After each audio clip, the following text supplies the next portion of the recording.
नमस्कार दोस्तों, आप सभी का एक बार फिर से स्वागत है। मेरा नाम अशोक कुमार है और अपने साथ मिलकर डिस्कस कर रहे हैं भारत की राज्य व्यवस्था, इंडियन पॉलिटी। तो अपने बात कर रहे थे भारत के संविधान की प्रस्तावना की और अपने जो उसके अंदर मुख्य शब्द है उनकी चर्चा कर रहे थे कि इनका उद्देश्य क्या होता है। क्योंकि जो मुख्य शब्द है यही आपको जो सपनों का भारत है या भारत को किस प्रकार का देश बनाना है उसके बारे में आपको बताते हैं। तो पहला शब्द जो आपने देखा था वो देखा था कि हम भारत को एक संपूर्ण प्रभुत्व संपन्न राष्ट्र बनाना चाहते हैं। संपूर्ण प्रभुत्व संपन्न के बाद जो दूसरा शब्द आता है वो आता है समाजवादी, कि हम भारत को एक समाजवादी देश बनाना चाहते हैं, समाजवादी राष्ट्र बनाना चाहते हैं। पहली बात तो ये ध्यान रखना अपने को इस शब्द के बारे में कि ये शब्द 42वें संविधान संशोधन 1976 के द्वारा जोड़ा गया। पहली बात तो ये ध्यान रखना। तो वास्तविक संविधान के अंदर या प्रारंभिक संविधान के अंदर ये शब्द नहीं हुआ करता था। ये शब्द जो है बाद में 42वें संविधान संशोधन 1976 के द्वारा भारत के संविधान की प्रस्तावना में जोड़ा गया था। अभी समाजवादी होता क्या है? समाजवादी वैसे देखा जाए तो समाजवादी शब्द जो है वो एक आर्थिक विचारधारा है जिसके तहत राष्ट्र के संसाधनों पर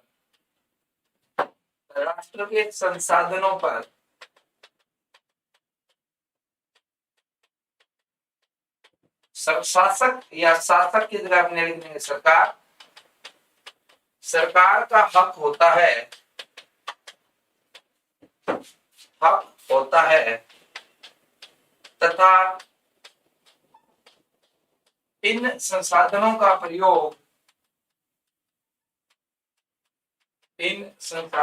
उपयोग समाज कल्याण के उद्देश्य से किया जाता है। समाज कल्याण के उद्देश्य से किया जाता है। अपने जब अर्थव्यवस्था की बात करते हैं तो अपने देखते हैं कि अर्थव्यवस्था 3 प्रकार की होती है। एक अर्थव्यवस्था होती है जिसको अपने कहते हैं पूंजीवादी अर्थव्यवस्था या बाजार अर्थव्यवस्था। एक अर्थव्यवस्था होती है जिसको अपने कहते हैं समाजवादी अर्थव्यवस्था या राज्य अर्थव्यवस्था। और इन दोनों को जो मिश्रित रूप होता है उसको अपने कहते हैं मिश्रित अर्थव्यवस्था। तो समाजवादी समझ जो एक आर्थिक विचारधारा को दिखाता है, ये दिखाता है कि आपकी अर्थव्यवस्था कैसे आधारित होगी, ना कि शासन व्यवस्था से इसका ज्यादा संबंध है।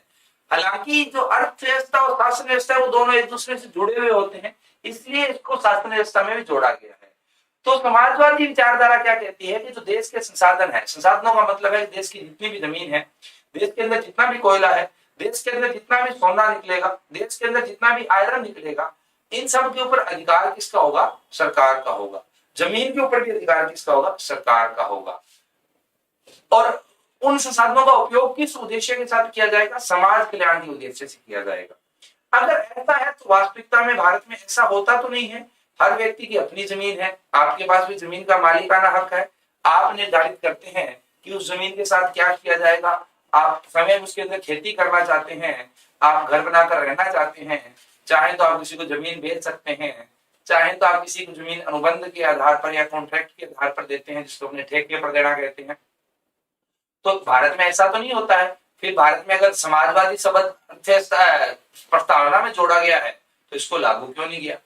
देखो हुआ क्या कि अपने भारतीय अर्थव्यवस्था में पढ़ चुके हैं कि भारत की अर्थव्यवस्था 1991 से पहले जो है 1991 के एलपीजी सुधारों की जो बात करते हैं, उनसे पहले समाजवादी विचारों से प्रेरित थी, समाजवादी विचारों का प्रभाव था। इसीलिए जो उद्योग थे उनके ऊपर सरकार का ही नियंत्रण था। सार्वजनिक क्षेत्र के उपक्रम ही मुख्य उद्योग हुआ करते थे, निजी क्षेत्र को ज्यादा जगह नहीं दी गई थी। हालांकि समाजवादी शब्द तो 1976 में जोड़ा गया है, परंतु स्वतंत्रता के तुरंत बाद जो भारत के पहले प्रधानमंत्री थे पंडित जवाहरलाल नेहरू, उन्हीं के समय से ही भारत की अर्थव्यवस्था एक प्रकार से समाजवाद से प्रेरित रही है। समाजवाद का प्रभाव देखने को मिला, समाजवादी नीतियों का प्रभाव देखने को मिला है। इसके बारे में विस्तृत अध्ययन जो है अपने भारतीय अर्थव्यवस्था में कर चुके हैं कि कैसे भारतीय अर्थव्यवस्था के अंदर सार्वजनिक क्षेत्रों का वर्चस्व था। सभी जो उद्योग थे वो सार्वजनिक क्षेत्र के लिए आरक्षित थे, मुख्य उद्योग। कैसे निजी क्षेत्र के लिए अड़चने पैदा की जाती थी, कैसे अलग अलग क्षेत्रों का राष्ट्रीयकरण किया गया था, ये सारी विशेषताएं किसकी होती है? समाजवादी अर्थव्यवस्था की होती है। परंतु जैसा कि समाजवाद की परिभाषा कहती है कि संसाधनों के ऊपर सरकार का हक होगा, ना कि जनता का होगा, ऐसा नहीं है भारत के अंदर। उसका कारण ये है कि भारत में समाजवाद का एक विशेष रूप लागू किया जाता है। भारत में समाजवाद का विशेष रूप लागू किया जाता है, जिसे लागू किया जाता है, जिसे लोकतांत्रिक समाजवाद कहते हैं। लोकतांत्रिक समाजवाद कहते हैं। ठीक है, तो भारत के अंदर कौन सा समाजवाद लागू होता है? लोकतांत्रिक समाजवाद लागू होता है। लोकतांत्रिक समाजवाद का मतलब है कि आपकी शासन व्यवस्था किसके आधार पर चल रही है? लोकतंत्र के आधार पर चल रही है। और आपकी अर्थव्यवस्था किससे प्रभावित है? समाजवाद से प्रभावित है। तो इस तरीके से आपका समाज दो अलग अलग चीजों से बना हुआ है। लोकतंत्र का मतलब है लोगों को अधिकार होना,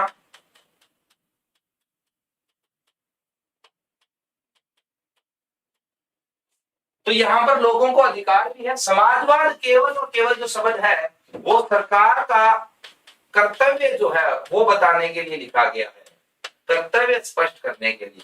तो समाजवाद शब्द से अपने क्या मतलब निकालते हैं कि यहाँ पर जो सरकार बनेगी उस सरकार का कर्तव्य क्या होगा? समाज कल्याण करना। और यह जरूरी भी है क्योंकि चाहे स्वतंत्रता के तुरंत बाद की बात हो या वर्तमान भारत की बात हो, यहाँ पर पिछड़े वर्ग का बहुतायत है। अभी भी बहुत सारा जो जनसंख्या है वो सामाजिक और आर्थिक रूप से पिछड़ी हुई है। अगर आपकी जनसंख्या का एक बहुत बड़ा भाग जो है वो सामाजिक और आर्थिक रूप से पिछड़ा हुआ होता है, तो वहां पर सरकार का कर्तव्य बन जाता है उन पिछड़े हुए वर्गों का उद्धार करना, उन पिछड़े वर्गों की स्थिति के अंदर सुधार करना। तो सरकार को अपना कर्तव्य बार बार याद दिलाने के लिए कि तुम्हारा मुख्य कर्तव्य जो है वो समाज कल्याण करना है, समाजवादी शब्द जो है वो भारत के संविधान में जोड़ा गया था। तो समाजवादी शब्द प्रस्तावना में जोड़ने के पीछे उद्देश्य क्या था? कि सरकार को बार बार याद दिलाना कि तुम्हारा उद्देश्य क्या है? तुम्हारा उद्देश्य है समाज कल्याण करना। तो समाजवादी जो अर्थव्यवस्था है उसका उद्देश्य समाज कल्याण ही होता है।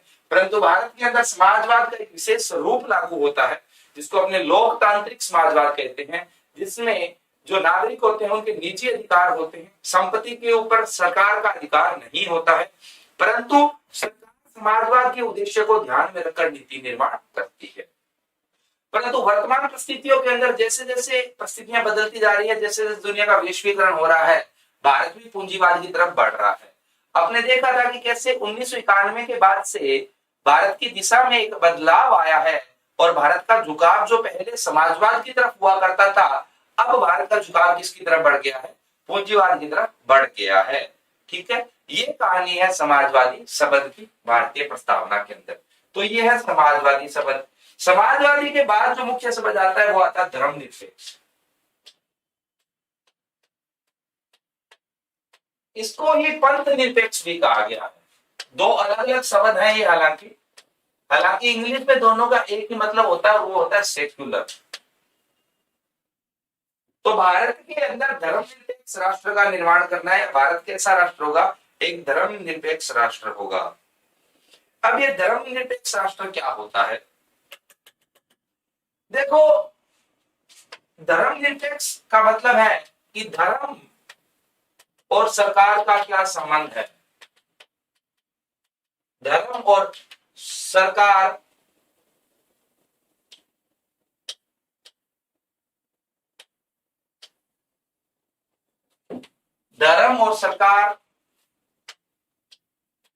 के संबंध के आधार पर, सरकार के संबंध के आधार पर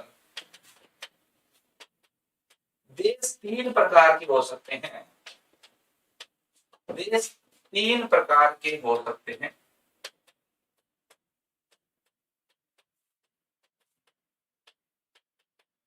तो आपके धर्म का शासन पर क्या फर्क पड़ेगा, सरकार पर क्या फर्क पड़ेगा, इस आधार पर अपने देशों को तीन प्रकार में बांटते हैं। एक राज्य होता है जिसको अपने कहते हैं नास्तिक राज्य या नास्तिक देश। नास्तिक देश, नास्तिक देश का मतलब होता है ऐसा देश जहां कोई राष्ट्र का कोई या देश का कोई आधिकारिक धर्म नहीं होता है, आधिकारिक धर्म नहीं होता है तथा ना ही जनता को कोई भी धर्म मानने की इजाजत होती है।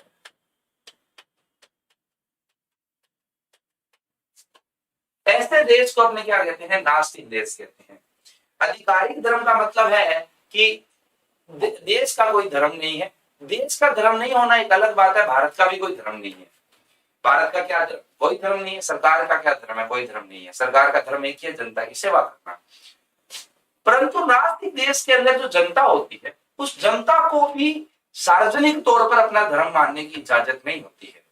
मतलब कि आप ऐसा नहीं कह सकते कि साहब आज तो मेरा व्रत है इसलिए छुट्टी कर दो, आज तो मेरा जुम्मा है इसलिए मेरी छुट्टी कर दो। आप ये नहीं कह सकते कि साहब मैं तो तिलक लगा कर आऊंगा क्योंकि ये तो मेरे धर्म का मामला है, कि साहब आज तो मैं मंदिर गया था इसलिए लेट हो गया। तो जो नास्तिक देश होता है वहां पर मंदिर मस्जिद जो है वो नहीं बनाने दिए जाते हैं। अगर आपको धर्म मानना है तो आप अपने चार दीवारी के अंदर रखिए, बाहर सार्वजनिक क्षेत्र के अंदर धर्म के आधार पर कुछ भी नहीं किया जाएगा, धर्म मानने की इजाजत नहीं होती है। ऐसे देश को अपने कहते हैं नास्तिक देश। इसका उदाहरण जो हो सकता है वो हो सकता है चीन। चीन के लोगों का कोई धर्म नहीं है, ठीक है। चीन के अंदर एक प्रांत है जिसको अपने उगियार कहते हैं, विगियार भी कहते हैं, जो जिनजियांग प्रांत का एक क्षेत्र है। ये जो उगियार क्षेत्र है यहाँ पर मुस्लिम समुदाय रहता है, परंतु चूंकि चीन जो है वो एक नास्तिक देश है तो उन्होंने मुस्लिम समुदाय के ऊपर ऐसे कड़े कानून बनाए हैं। उदाहरण के लिए मुस्लिम समुदाय क्या नाम रख सकता है इसकी एक सूची सरकार ने बनाकर दी है। ऐसा नहीं है कि साहब मैं मेरा नाम तो जाकिर खान रखूंगा, नहीं रखने देंगे आपको। आपको अपना सरनाम के अंदर धर्म नहीं दिखाने देंगे वो किसी भी प्रकार से। ऐसा नहीं है कि साहब मैं तो बुर्का पहनूंगा, नहीं पहनने देंगे, चाहे आपके धर्म का मामला है।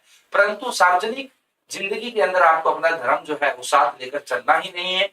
अगर आप कोई धर्म मानते भी हैं तो उस बात को आप अपने चार दीवारी तक सीमित रखेंगे। ऐसा जो देश होता है इसको अपने कहते हैं नास्तिक राज्य या नास्तिक राष्ट्र। दूसरे प्रकार का जो देश बन सकता है, दूसरा जो धर्म के आधार पर देश बनता है उसको अपने कहते हैं धार्मिक राज्य। धार्मिक राज्य, धार्मिक देश कह लो। ऐसे देश में सरकार का आधिकारिक धर्म होता है, सरकार का आधिकारिक धर्म होता है तथा सरकार की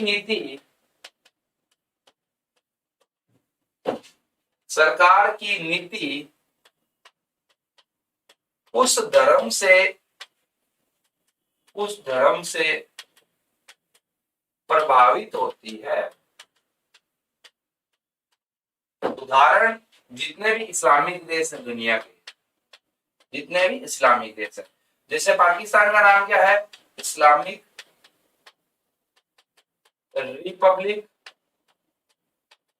ऑफ पाकिस्तान। ये पाकिस्तान का आधिकारिक नाम है, पूरा नाम है। जैसे इंडिया का नाम रिपब्लिक ऑफ इंडिया है, वैसे ही उनका नाम है इस्लामिक रिपब्लिक ऑफ पाकिस्तान। तो यहाँ पर पाकिस्तान ने अपने नाम के अंदर ही बता दिया कि हमारा धर्म क्या है? इस्लाम है। तो स्वाभाविक सी बात है जहां पर सरकार ने आधिकारिक तौर पर कोई धर्म अपना लिया है तो उस देश की जो नीति होगी उसके ऊपर भी इस्लाम का प्रभाव पड़ेगा ही पड़ेगा, स्वाभाविक सी बात है। तो ऐसे देश जो जहां पर आधिकारिक तौर पर कोई धर्म अपना लिया जाता है राष्ट्र के द्वारा, नागरिकों के द्वारा नहीं, देश के द्वारा, तो उसको अपने कहते हैं धार्मिक राज्य। तो नास्तिक राज्य और धार्मिक राज्य। नास्तिक राज्य जहां पर देश का भी कोई धर्म नहीं है और लोगों को भी धर्म मानने की इजाजत नहीं है। धार्मिक राज्य जहां पर देश का धर्म है, स्वाभाविक सी बात है सभी लोगों को यही धर्म मानना पड़ेगा। अगर ये धर्म नहीं मानेंगे तो उन लोगों को परेशानियों का सामना तो करना पड़ेगा। ऐसे राज्यों को अपने धार्मिक राज्य कहते हैं। अब कौन कितना कट्टर है उसके आधार पर तय होता है कि वहां पर अल्पसंख्यकों को छूट दी जाएगी नहीं दी जाएगी। तो परंतु यह जरूरी है कि वहां की जो नीति है वो धर्म से या शरिया कानून से प्रभावित होगी। दुनिया के जितने भी इस्लामिक देश हैं जहां पर मुस्लिम समुदाय रहता है वो सारे सारे धार्मिक राज्य हैं। तीसरे प्रकार का देश आता है धर्मनिरपेक्ष राज्य। तीसरे प्रकार का देश आता है धर्मनिरपेक्ष राज्य या देश, धर्मनिरपेक्ष, या आप इसको पंथ निरपेक्ष भी लिख सकते हैं। धर्मनिरपेक्ष राज्य ऐसा देश जहां सरकार का कोई, ऐसा देश जहां सरकार का कोई आधिकारिक धर्म नहीं होता है, आधिकारिक धर्म नहीं होता है, तथा परंतु नागरिकों को अपनी इच्छा का धर्म, अपनी इच्छा का धर्म मानने की इजाजत होती है, धर्म मानने की इजाजत होती है। ऐसे देश को अपने कहते हैं धर्मनिरपेक्ष देश या पंथ निरपेक्ष देश या धर्मनिरपेक्ष राज्य या पंथ निरपेक्ष राज्य। तो यहाँ पर सरकार का कोई धर्म नहीं होता, हर व्यक्ति का अपना अपना धर्म होता है और जिस व्यक्ति का जो धर्म है वह उसके अनुसार अपनी जीवन शैली चला सकता है, कोई भी अड़चन पैदा नहीं की जाती है। अगर कोई मुस्लिम है तो वह अपने मुस्लिम धर्म के अनुसार अपनी जीवन शैली चला सकता है, कोई हिंदू है तो अपने हिंदू धर्म के अनुसार जीवन शैली चला सकता है। तो ऐसे जो देश होते हैं इनको अपने कहते हैं धर्मनिरपेक्ष राज्य, जहां पर सरकार का और धर्म का कोई संबंध नहीं होता है, इसको कहा गया है धर्मनिरपेक्ष राज्य। तो भारत के अंदर सरकार का कोई धर्म नहीं है, सरकार किसी भी धर्म से प्रेरित होकर नीति नहीं बनाती है, सरकार की नीति के ऊपर किसी धर्म का फर्क नहीं पड़ता है। लोगों का अपना सभी का धर्म है, कोई मुस्लिम है, कोई सिख है, कोई क्रिश्चियन है, कोई हिंदू है, कोई ईसाई है, कोई पारसी, जैन, बौद्ध, किसी भी धर्म को आप मान सकते हो, इसको कहा गया है धर्मनिरपेक्ष। अब ये जो धर्मनिरपेक्ष है ये दो प्रकार के होते हैं। धर्मनिरपेक्ष के प्रकार, एक है पश्चिमी धर्मनिरपेक्षता, पश्चिमी धर्मनिरपेक्षता, और एक है भारतीय धर्मनिरपेक्षता। भारतीय धर्मनिरपेक्षता का एक अलग ही सिद्धांत लागू होता है। पश्चिमी धर्मनिरपेक्षता क्या कहती है कि सरकार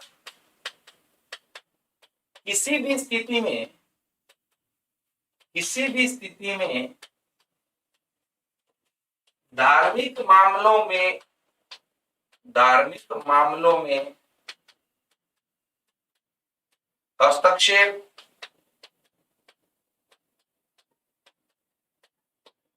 नहीं करेगी। ये तो धर्मनिरपेक्षता है, यही वास्तव में धर्मनिरपेक्षता, जो ओरिजिनल धर्मनिरपेक्षता जिसको अपने कहते हैं वो इसी को ही कहते हैं कि सरकार धार्मिक मामलों में हस्तक्षेप करेगी ही नहीं। परंतु भारत के अंदर धर्मनिरपेक्षता में एक विशेष सिद्धांत लागू होता है जिसको नाम दिया गया भारतीय धर्मनिरपेक्षता। भारतीय धर्मनिरपेक्षता कहता है कि सरकार सामाजिक सुधार या धार्मिक सुधार के उद्देश्य से, सरकार धार्मिक सुधार के उद्देश्य से हस्तक्षेप कर सकती है, हस्तक्षेप कर सकती है, परंतु किसी भी धर्म में, किसी भी धर्म में भेदभाव नहीं करेगी। अपने जिसको कहते हैं धर्मनिरपेक्षता, कि सरकार के लिए सभी धर्म समान है, सरकार सभी धर्मों को एक बराबर मानती है, वो धर्मनिरपेक्षता का एक विशेष रूप है जो कि भारतीय धर्मनिरपेक्षता है। धर्मनिरपेक्षता का वास्तविक सिद्धांत ये नहीं कहता है। धर्मनिरपेक्षता का वास्तविक सिद्धांत तो कहता है कि भेदभाव का तो सवाल ही नहीं उठता, क्योंकि सरकार को हस्तक्षेप ही नहीं करना। जब सरकार को हस्तक्षेप ही नहीं करना तो भेदभाव का सवाल कहां से उठा। भेदभाव का सवाल उठता ही भारत में है, क्योंकि भारत के अंदर जो धर्मनिरपेक्षता का सिद्धांत लागू होता है, जो धर्मनिरपेक्षता का प्रकार लागू होता है, उसके अनुसार भारतीय सरकार जो है या भारत के राज्यों की सरकारें जो है वो धार्मिक मामलों में हस्तक्षेप कर सकती है धार्मिक सुधार करने के लिए, परंतु यह सुनिश्चित किया जाएगा कि वह सभी धर्मों को एक तराजू में तोले, सभी धर्मों को एक बराबर माने, किसी भी धर्म में कोई भेदभाव नहीं करे। अगर भारत के अंदर धार्मिक मामलों में हस्तक्षेप वर्जित होता जैसा कि यहाँ पर है, तो भारत कभी भी ये नियम नहीं बना पाता कि तलाक कैसे दिया जाएगा, कितनी शादी की जा सकती है, कितनी शादी नहीं की जा सकती है, या हिंदुओं के लिए नियम लागू होगा, मुस्लिम के लिए नहीं होगा, या सबरीमाला मंदिर के अंदर महिलाएं जाएगी या पुरुष जाएंगे, या किसी भी मंदिर के अंदर जो महिलाएं हैं उनको अधिकार होगा या नहीं होगा। सरकार को मंदिर मस्जिदों के मामले में हस्तक्षेप करने की इजाजत नहीं होती है धर्मनिरपेक्षता में। क्योंकि भारत में ऐसा होता है, उसका कारण ये है कि भारत के अंदर धर्मनिरपेक्षता का एक विशेष प्रकार लागू होता है जिसको अपने भारतीय धर्मनिरपेक्षता कहते हैं, जिसका मतलब होता है कि सरकार एक सकारात्मक उद्देश्य के साथ या धार्मिक सुधार करने के लिए, क्योंकि ये जरूरी था। भारत जब आजाद हुआ तो भारत के अंदर बहुत से प्रकार के भेदभाव हुआ करते थे। अब अगर आपने सरकार को हस्तक्षेप से मना कर दिया तो उन कुरीतियों को दूर कौन करेगा? तो सरकार को उन कुरीतियों को दूर करने की इजाजत और कर्तव्य दिया गया है। अपने इस कर्तव्य का निर्वाह करते हुए सरकार धार्मिक मामलों में भी हस्तक्षेप कर सकती है, परंतु सरकार अलग अलग धर्मों में भेदभाव नहीं करेगी, सभी धर्मों को एक समान मानेगी। इसको कहा गया है भारतीय धर्मनिरपेक्षता। तो अपने को कैसा राष्ट्र बनाना है? अपने को धर्मनिरपेक्ष राष्ट्र बनाना है। धर्मनिरपेक्षता का भी एक विशेष रूप भारतीय धर्मनिरपेक्षता लागू करना है, जिसके अंदर सरकार सभी धर्मों को एक समान मानेगी, सभी नागरिकों को अपने अपने धर्म मानने की इजाजत होगी, परंतु सरकार का कोई धर्म नहीं होगा, शासक का कोई धर्म नहीं होगा। ये है धर्मनिरपेक्षता का सिद्धांत जो भारत में लागू होता है। तो धर्मनिरपेक्षता शब्द की अपनी चर्चा कर ली है। उम्मीद करता हूं कि अपने को इसका अर्थ जो है वो स्पष्ट है कि धर्मनिरपेक्षता होती क्या है, भारत के अंदर क्या है क्या नहीं है। अगली बात जो आती है वो आती है लोकतांत्रिक। लोकतंत्र क्या होता है? लोकतंत्र को अंग्रेजी में कहते हैं डेमोक्रेसी। डेमोक्रेसी, लोकतंत्र या डेमोक्रेसी। ये जो डेमोक्रेसी शब्द है ये ग्रीक भाषा से लिया गया है। ग्रीक भाषा के दो शब्द होते हैं अंग्रेजी के अंदर, एक होता है डेमोस, एक होता है क्रेशिया। डेमोस क्रेशिया। ये जो डेमोस है इसका मतलब होता है लोग, क्रेशिया का मतलब होता है शासन। तो जब आप दोनों को जोड़ देते हो तो वो बन जाता है लोगों का शासन।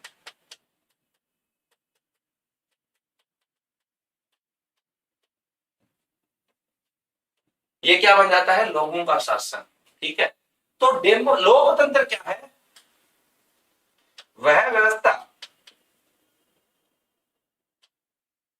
या ऐसा कहा जाए कि शासक के चयन के आधार पर, देश जो है दो प्रकार के होते हैं।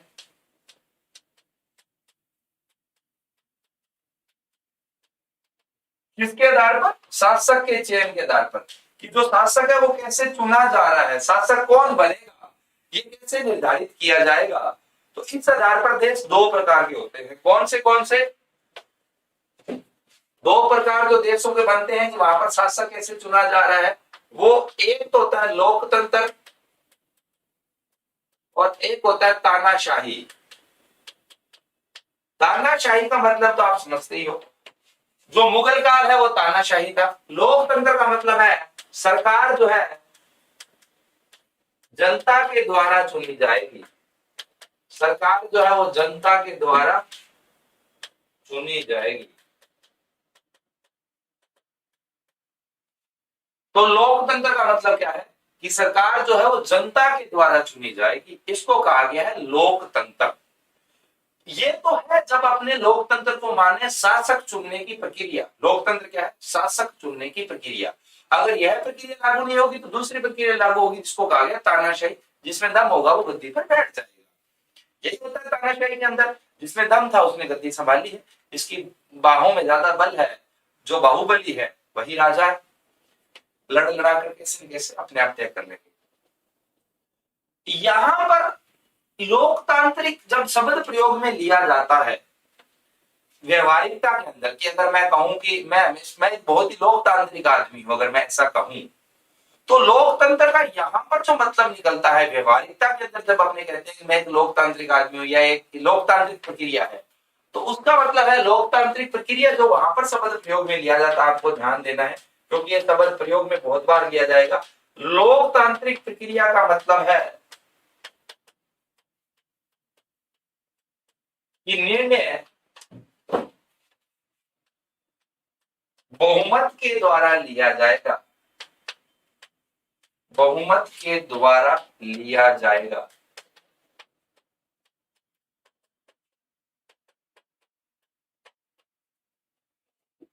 पांच दोस्त बैठे हैं, उनको तय करना है कि आज पार्टी करनी है कि नहीं करनी है। एक तो तरीका है कि उन पांचों में जो अमीर आदमी है जिसको पैसे वैसे भरने हैं, वो बोल रहे कि पार्टी है। अब सारे के सारे बाकी चार तो अपने जैसे ही आत्मनिर्भर नहीं है, वो निर्भर है, तो उन चारों को उसकी बात माननी पड़ेगी। तो ये लोकतांत्रिक तरीका नहीं है। लोकतांत्रिक तरीका क्या है कि उन पांचों में वोटिंग करवा दो, उन पांचों में से पूछ लो कि कौन करना चाहता है कौन नहीं करना चाहता। अगर तीन लोगों ने कह दिया कि करनी है तो बाकी दो की भी माननी पड़ेगी। मतलब कि तीनों, क्योंकि पांच में से बहुमत कितना हो गया, तीन, तो तीनों ने कह दिया करनी है तो पार्टी होगी, अगर तीनों ने कह दिया नहीं करनी तो नहीं होगी। तो ये तो होती है लोकतांत्रिक प्रक्रिया, जब अपने व्यवहारिकता के अंदर प्रयोग में लेते हैं। परंतु जब अपने शासन व्यवस्था के संदर्भ में प्रयोग में लेते हैं तो उसका मतलब होता है कि आपका जो सरकार है वह, आपका जो शासक है वो है जनता के द्वारा मतदान के माध्यम से चुना जाएगा।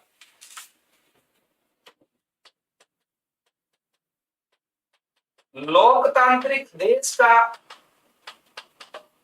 तात्पर्य यह भी है कि वहां शक्ति जनता में निहित है,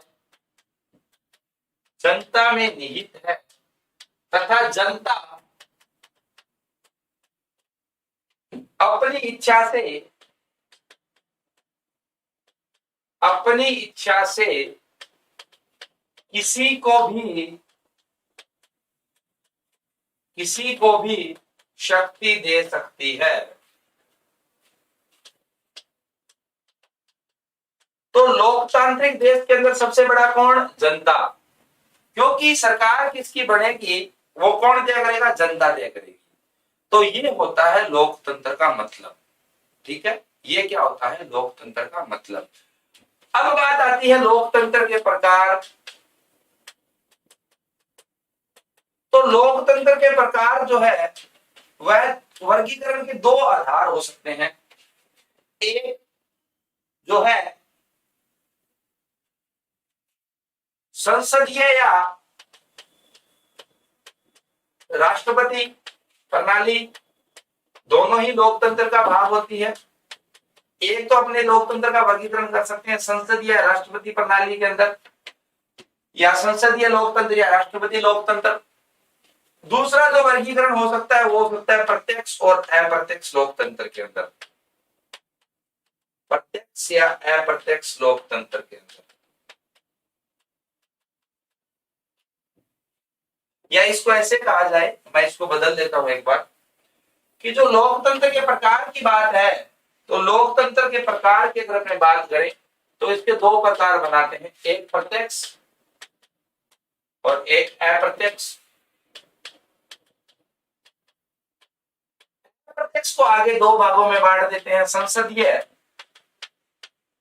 और राष्ट्रपति।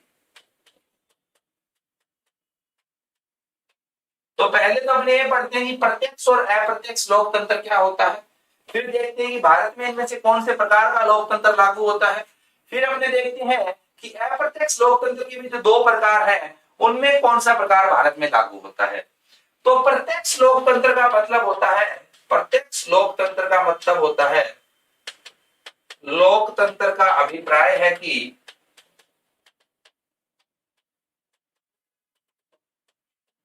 जनता नीति निर्माण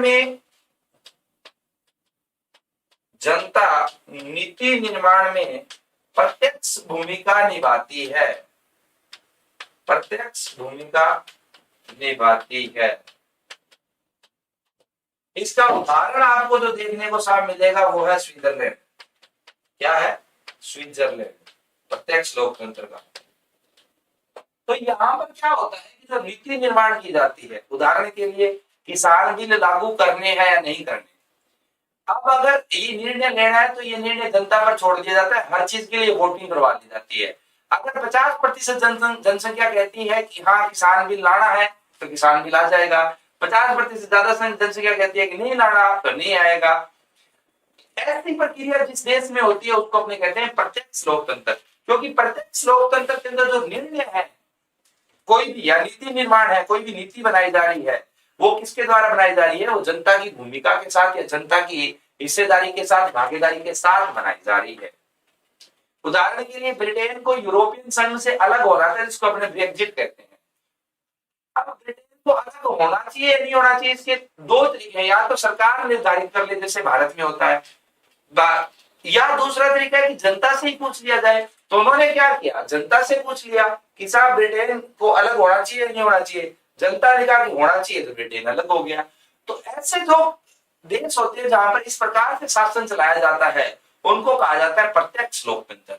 अब भारत में ऐसा तो नहीं होता है। आपसे तो कभी नहीं पूछा चुनाव के बाद कि साहब ये बिल पास करना है या नहीं करना, या साहब कौन सी नीति बनानी है। हाँ, आपको जनता को खुश रखने का जरूर एक उद्देश्य रखा जाता है क्योंकि वोट आपसे लेने हैं। ये तो बात सत्य है कि चाहे किसी भी प्रकार का लोकतंत्र हो उसके अंदर शक्ति जो है वो तो जनता के हाथ में ही है। लोकतंत्र का मतलब यही है, लोगों का तंत्र है। तो प्रत्यक्ष लोकतंत्र के अंदर क्या होता है कि जो जनता होती है वह नीति निर्माण के अंदर भाग लेती है। जनता से हर चीज के लिए पूछा जाता है। इसके लिए अलग अलग चीजों की वोटिंग करवाई जाती है। वोटिंग से चाहे कोई भी निर्णय होगा वो वोटिंग से ही निर्णय लिया जाता है, जिसके अंदर जनमत एक तरीका होता है, उपक्रम एक तरीका होता है, बुलाना तरीका होता है, जनमत एक तरीका होता है। कुल मिलाकर हर निर्णय वोटिंग से कर लो।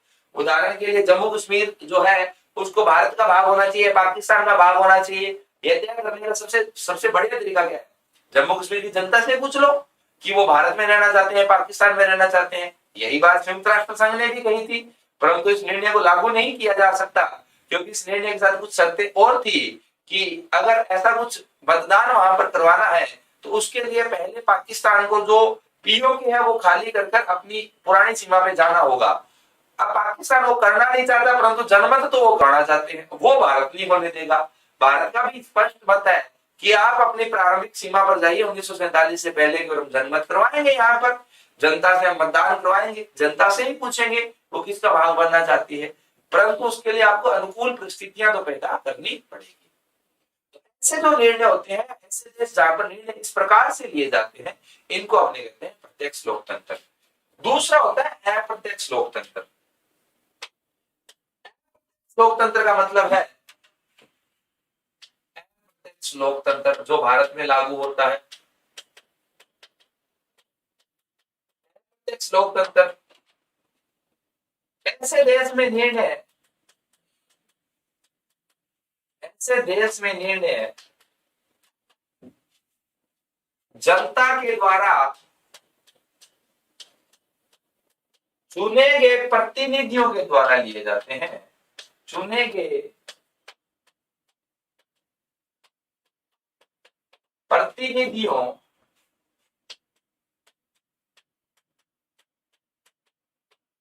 के द्वारा लिए जाते हैं। इसको अपने क्या कहते हैं? इसको अपने कहते हैं अप्रत्यक्ष लोकतंत्र। भारत में लोकतंत्र तो है परंतु सरकार ने आपसे कभी पूछा है क्या करना है क्या नहीं करना, या क्या सरकार को आप बता सकते हैं? आप नहीं बता सकते। सोशल मीडिया के अंदर तो फिर भी आप अपनी आवाज उठा सकते हैं, सरकार तक पहुंच जाएगी। पहले कहाँ पहुंचती थी आवाज? वो भी सरकार को माननी पड़ती है कि 5 साल में वोट लेना, वो तो लोकतंत्र है, तो जनता के अंदर शक्ति तो है ही, तो जनता को नजरअंदाज तो कभी भी नहीं किया जा सकता। नजरअंदाज करोगे तो 5 साल के बाद किसको मुंह दिखाओगे, किसके पास वोट लेने आओगे? परंतु वो तो अधिकतम कोशिश करते हैं आपको नजरअंदाज करने की।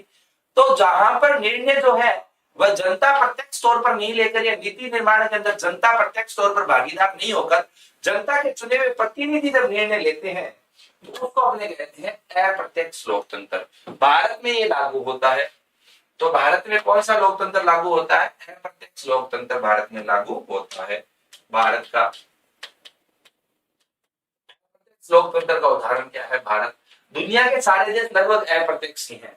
प्रत्यक्ष लोकतंत्र तो बहुत ही छोटे देश और खास करके ऐसे देश जहां पर विविधता नहीं है वहीं पर लागू हो सकता है। अब भारत के अंदर आप करवा के देख लो मतदान हर चीज के लिए। पहली बात 121 करोड़ जनता के वोट डलवाने के लिए आपको हर महीने वोटिंग ही करवाते रह जाओगे। आप यहाँ पर जनता को पावर दे दो। या तो एक घर में अगर 4 सदस्य है तो सबका मत अलग अलग होता है एक छोटी सी चीज के लिए, तो ये तो बदले लेने के लिए ही उल्टा वोट देने लग जाएंगे।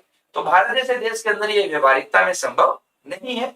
तो भारत जैसे देश के अंदर अप्रत्यक्ष लोकतंत्र लागू किया जाता है जहां पर जनता के द्वारा चुने गए प्रतिनिधियों के द्वारा सरकार चलाई जाती है या प्रतिनिधियों के द्वारा नीति निर्माण किया जाता है। विधायिका क्या होती है, कार्यपालिका क्या होती है, इसके बारे में अपने एक संक्षिप्त चर्चा जो है वह पिछली क्लासों में कर चुके हैं। ठीक है, अब बात आती है कि जो अप्रत्यक्ष लोकतंत्र है वह भी तो दो प्रकार का होता है, एक संसदीय और एक राष्ट्रपति। भारत के अंदर कौन सा लागू होता है? संसदीय। तो भारत के लोकतंत्र को अपने कहते हैं संसदीय लोकतंत्र जो कि अप्रत्यक्ष है। हर संसदीय लोकतंत्र अप्रत्यक्ष होता है। तो भारत में अप्रत्यक्ष का भी कौन सा रूप लागू होता है? संसदीय होता है। तो अब ये संसदीय और राष्ट्रपति का क्या चक्कर है, थोड़ा सा उसको भी देख लेते हैं। संसदीय वर्सेस राष्ट्रपति लोकतंत्र।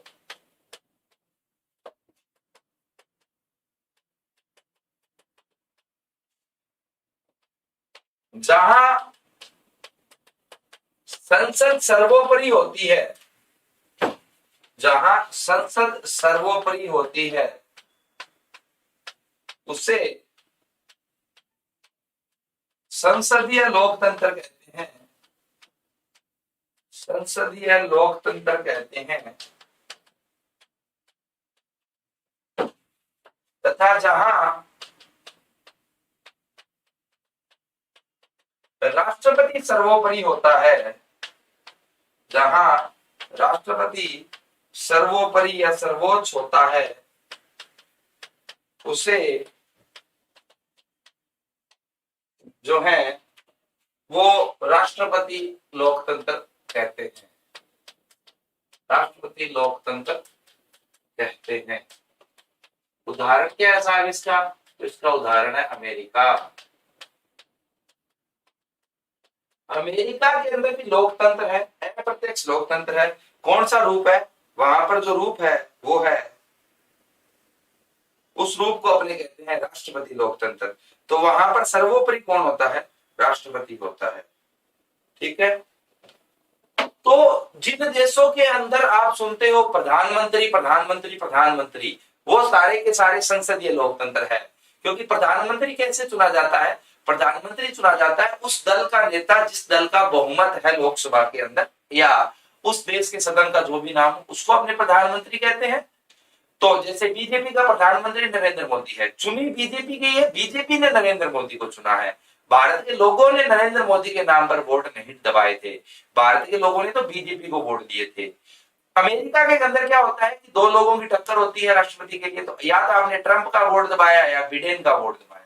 तो वहां पर जो होता है वो राष्ट्रपति सर्वोपरि होता है, संसद सर्वोपरि नहीं होती है। हालांकि दोनों में शक्तियों का एक सामंजस्य तो दोनों जगह बिठाया जाता है, परंतु फिर भी पलड़ा किसका भारी है उसके आधार पर आपने उसका नामकरण कर दिया। राष्ट्रपति लोकतंत्र के अंदर राष्ट्रपति सर्वोपरि होता है, जैसा कि अमेरिका के अंदर है। संसदीय लोकतंत्र के अंदर संसद सर्वोपरि होती है, जहां पर लोगों के प्रतिनिधि बैठते हैं। तो इसको अपने कहते हैं संसदीय लोकतंत्र। तो भारत कौन सा लोकतंत्र है? संसदीय लोकतंत्र है। तो ये कहानी है लोकतंत्र शब्द की जो भारत के प्रस्तावना में जोड़ा गया है। तो अपने को कौन सा देश बनाना है? अपने को लोकतांत्रिक देश बनाना है। लोकतांत्रिक देश का अर्थ क्या होता है वो अपनी अभी कितनी देर से चर्चा की है। अगली तो भारत के बारे में सपना लिखा गया है इसके अंदर कि हम भारत को कैसा बनाएंगे, वो लिखा गया गणराज्य, कि हम भारत को एक गणराज्य बनाएंगे। गणराज्य।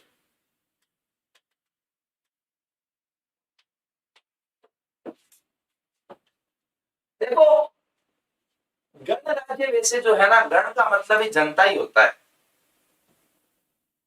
गण का मतलब ही जनता ही होता है। परंतु यह लोकतंत्र से अलग है, क्योंकि लोकतंत्र एक ऐसी प्रक्रिया है जो आपके सरकार चुनने का तरीका है। गणराज्य सरकार चलने का तरीका नहीं है। ये क्या होता है कि देश के सर्वोच्च नागरिक जो भी होगा देश का, जिसको देश का मालिक कहा जा सकता है, सर्वोच्च नागरिक को अपने देश का मालिक कह सकते हैं, जो जिसकी पूरी संपत्ति अपने देश कह सकते हैं। देश के सर्वोच्च नागरिक का चयन कैसे होगा, चयन कैसे होगा, इस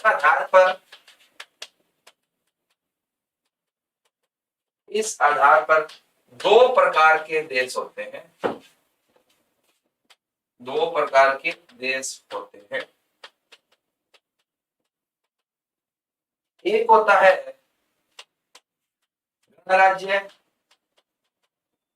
और एक होता है कुलतंत्र। कुलतंत्र, कुलतंत्र का मतलब है एक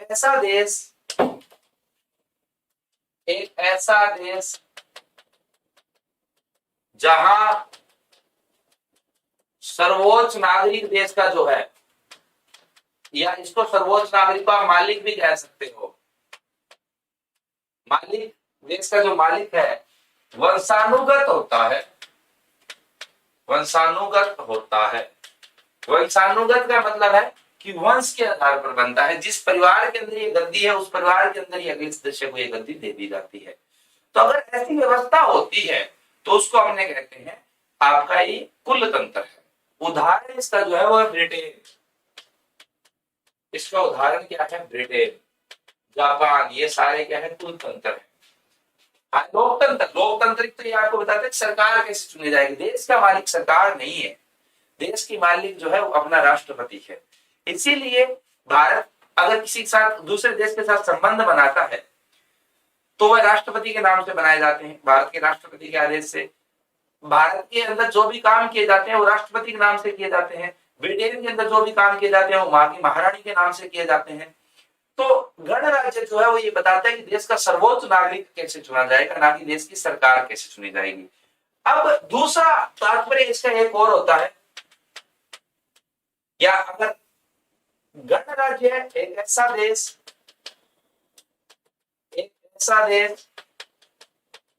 जहां सर्वोच्च नागरिक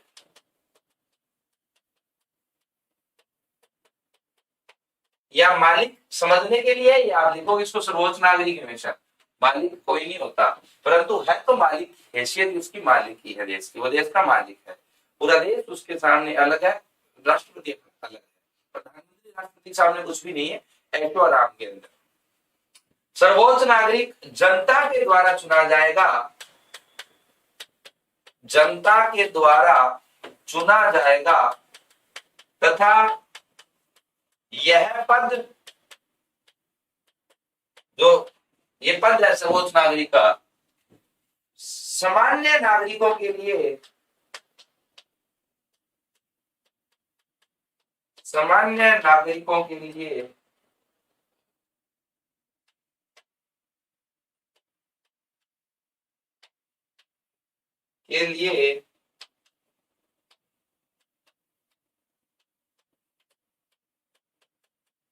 उपलब्ध है, ना कि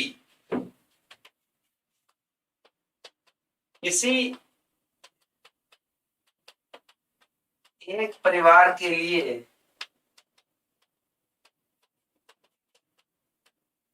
आरक्षित। इसको कहते हैं गणराज्य, कि आपका जो राष्ट्रपति है वो जनता के द्वारा चुना जाता है, परंतु आप कभी आज तक आपने जिंदगी के अंदर जनता ने राष्ट्रपति के चुनाव में भाग नहीं लिया। उसका कारण है कि जो राष्ट्रपति का चुनाव है वो अप्रत्यक्ष चुनाव होता है। अप्रत्यक्ष चुनाव जैसे कि संविधान सभा के सदस्य चुने गए थे, जिसमें जनता के चुने हुए प्रतिनिधियों के द्वारा राष्ट्रपति का चयन किया जाता है। तो भारत के अंदर आप एमएलए और एमपी चुनते हो, जैसा कि मैंने आपको पिछली क्लास में बताया था। वो एमएलए और एमपी जो है वो भारत के राष्ट्रपति को चुनते हैं। तो एमएलए और एमपी जो है वो आपके प्रतिनिधि हैं। आपके प्रतिनिधियों के द्वारा राष्ट्रपति चुना जा रहा है तो वो आपके द्वारा चुना हुआ ही माना जाएगा। तो अगर ऐसी व्यवस्था होती है, क्योंकि राष्ट्रपति भारत में सर्वोच्च नागरिक है, अमेरिका में राष्ट्रपति एक अलग पद है। अमेरिका में राष्ट्रपति भारत के प्रधानमंत्री के समकक्ष है। भारत में प्रधानमंत्री का मतलब है एक ऐसा व्यक्ति जो देश चलाएगा। राष्ट्रपति का मतलब वो तो मालिक है, उसके कहने पर तो देश चल रहा है, उसको करने की जरूरत नहीं, उसने प्रधानमंत्री को नौकरी पे रखा हुआ है। ठीक है। इसका दूसरा मतलब ये भी है कि देश का सर्वोच्च पद जो है वो भी किसी के लिए भी, परिवार के लिए आरक्षित नहीं है, वो सभी समुदाय सभी नागरिकों के लिए खुला है। अगर कोई काबिलियत रखता है और इच्छुक है तो वो बन सकता है, बनना चाहे तो, किसी एक परिवार के लिए आरक्षित नहीं है।